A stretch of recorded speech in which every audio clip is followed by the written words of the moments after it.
Hanggang sa mga oras na ito, mga kapuso, tinatangkapong maipasok ang andas ng mahal na poon dito po sa Minor Basilica sa Quiapo Church. Nakabara po sa mga oras na ito ang mga estandarte ng mga deboto. So hindi ho kagad makapasok ang andas ng mahal na poon. Kung inyo pong maririnig ang sinisigaw ng taga Minor Basilica, salya pa kanan. Ibig sabihin, hilahin pa kanan ng andas upang ito'y tuluyan na makapasok sa lagusan. Nagpapalakpakan na po, mga kapuso, dito sa Plaza Miranda, sa harapan mismo ng Quiapo Church dahil umabanti na ng may ilang metro ang andas ng mahal na poon at anytime ito'y tuluyan na makakapasok sa andas. Yung pong barikada ng pulis at ng Armed Forces of the Philippines na binabanggit ko po sa inyo kanina, ito po ay narito na sa tabing kalsada. Sila ho ay naibuwal na at dahil sa pwersa ng mga deboto, nawala ho sila sa original na pwesto. Ayan na, mga kapuso, pinapasalya pa kanan at ang hindi na ho mahulugang karayom ang Plaza Miranda sa mga oras na ito. Ilang metro na lamang ang layo at tuluyan na makakapasok ang andas ng mahal na poon dito po sa simbahan ng Quiapo Church.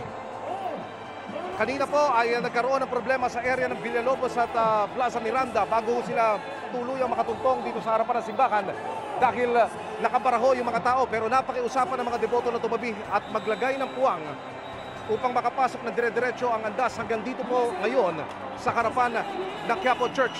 So hindi ho ngayon makapasok ang andas ng tuluyan dahil nakaharap po ang andas sa pader ng simbahan. So ito ho ay pinepwersang mahila pa kanan para dumiretso na ho doon sa butas patungo papasok sa simbahan. 150,000 mahigit ang tansya ho ng Manila Police District ng mga debotong naririto ngayon sa Quiapo Church.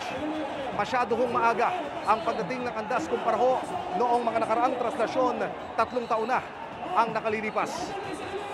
Gaya po ng aking binabanggit, yun hong labas ng Quezon Boulevard, punong-puno ho ng mga tao ngayon, pati ho yung mga gusali, punong-puno ng mga tao yung ibabaw at pinagmamatyagan at minomonitor po ang galaw ng andas hanggang sa ito'y makapasok sa simbahan ng Quiapo Church.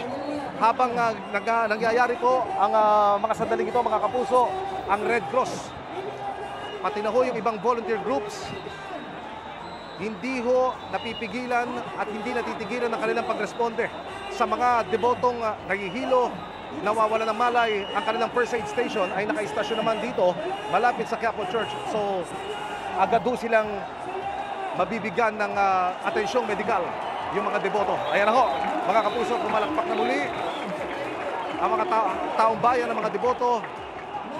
Nangingibabaw po ang sigaw ng Viva dahil muling umabante ng ilang metro ang andas. Nasa bibig na po ng lagusan ng Minor Basilica ang andas at anytime ito'y makapapasok na sa simbahan. Nakaredy na ho ang kaparian sa loob ng Quiapo Church at nakahanda na rin ang isasagawang mga seremonyas para ho sa pagpasok ng andas.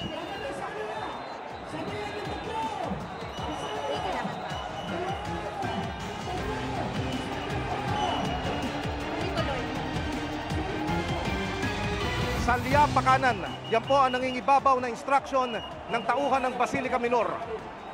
Ina-address niya po yung mga ihos, pati na yung mga debotong humihila ngayon sa lubid.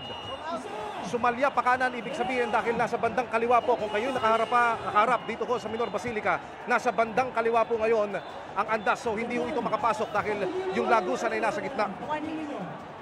Hinihila ho ito, pinapasalya pa kanan para bumanda ang andas dito ho sa gitna at tuloy ang makapasok, pero mukhang hindi pa ito magiging madali sa mga oras na ito dahil nakabara po, mga kapuso, ang istandarte na bitbit ng mga deboto.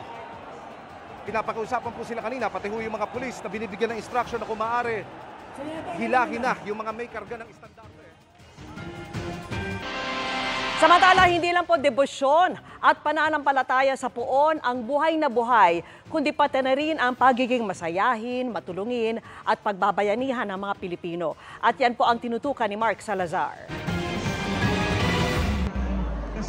Kanya-kanyang patay ng oras ang mga deboto sa paligid ng Quiapo Church habang naghihintay ng pagbabalik ng andas ng itim na Nazareno.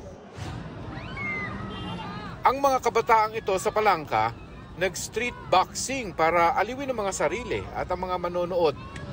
Pangbuhay lang daw ng energy dahil mahaba-haba pa ang araw na ito para sa kanila. Ang iba'y natutulog para mag-recharge. Ang mga kalye at eskinita sa paligid ng Quiapo Church ay extension ng simbahan dahil may mga widescreen TV para makasali pa rin sa misa ang mga nasa labas. Para naman sa mga hindi kayang sumabak sa traslasyon, may prayer stations na may sariling papunas. Kontento na po ako. Yung hiling ko po, Ano po ba ang hinihiling ninyo sa Nazareno? yung po makatapos yung anak ko, mga anak ko, sa mabuting kalagayan. Lalo na yung may sakit po ngayon, yung babae ko.